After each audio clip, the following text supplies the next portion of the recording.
तो मालवीय नगर से बीजेपी के उम्मीदवार सतीश उपाध्याय इस वक्त हमारे साथ जुड़ गए हैं। बहुत स्वागत है आपका सतीश जी। इंडिया टीवी पर 1.5 घंटे का इंतजार, डेट शीट सामने आ जाएगी। उससे पहले अरविंद केजरीवाल का ये चुनावी सॉन्ग फिर लाएंगे केजरीवाल, कैसा लगा आपको? कितनी उम्मीदें इन चुनावों से आपको बीजेपी की वापसी की?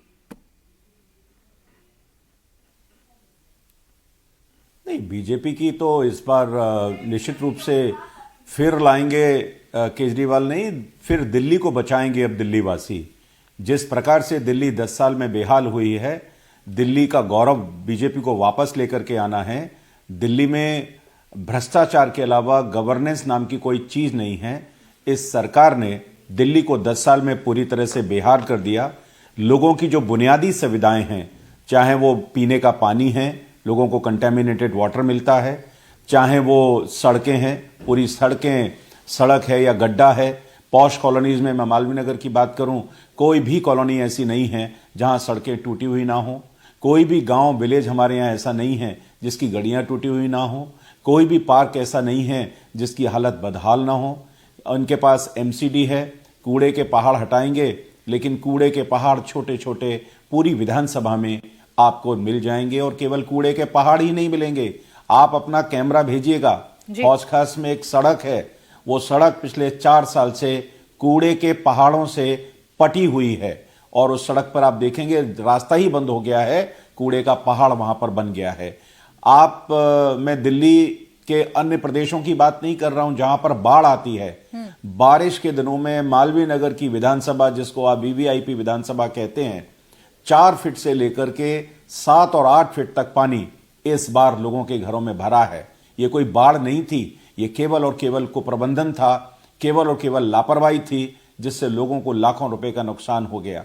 पानी के बिल मालवीय नगर के बारे में कहा गया था कि मालवीय नगर पहली ऐसी विधानसभा होगी जहां 24/7 पानी मिलेगा, 24 घंटे टैप वाटर मिलेगा। लेकिन टैप वाटर तो छोड़िए, आज भी लोगों को कंटेमिनेटेड वाटर रात के 3 बजे 2 बजे 1-1 घंटे पानी आता है। सोमनाथ भारती सीट से लगातार तीसरी बार जीते 2020 में, और जो वोटों का मार्जिन है, मत प्रतिशत का मार्जिन भी अगर मैं बताऊं तो 20% से ज्यादा है। 57.97% सोमनाथ भारती जी को वोट मिले और उस वक्त कैंडिडेट बीजेपी के उन्हें 37.76% मिले। ये 20% का अंतर कैसे दूर कर पाएंगे इस बार?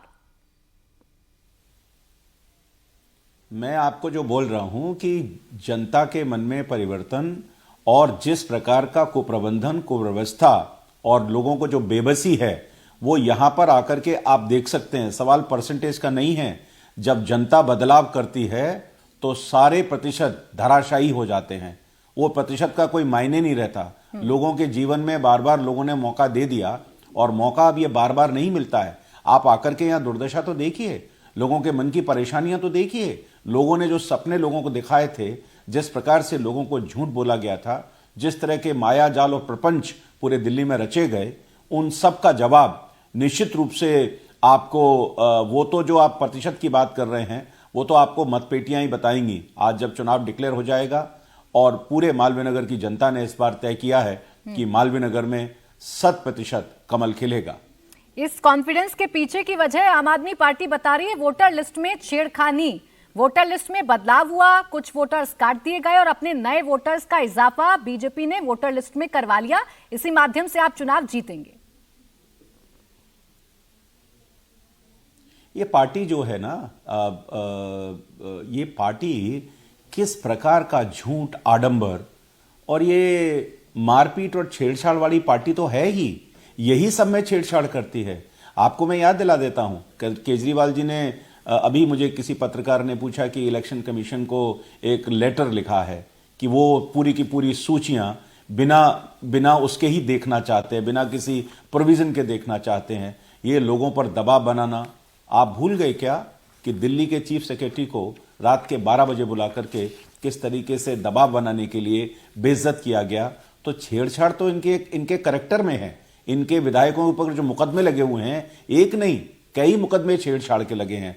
इलेक्शन कमीशन जो ईमानदारी से काम करता है, इलेक्शन कमीशन जो निष्ठा के साथ काम कर रहा है, उस पर ये छेड़छाड़ के आरोप लगाना मुझे लगता है कि ओछी मानसिकता के अलावा और कुछ भी नहीं है। ठीक है, बहुत शुक्रिया आपका सतीश जी, हमारे साथ जुड़ने के लिए, हमसे बातचीत करने के लिए। तो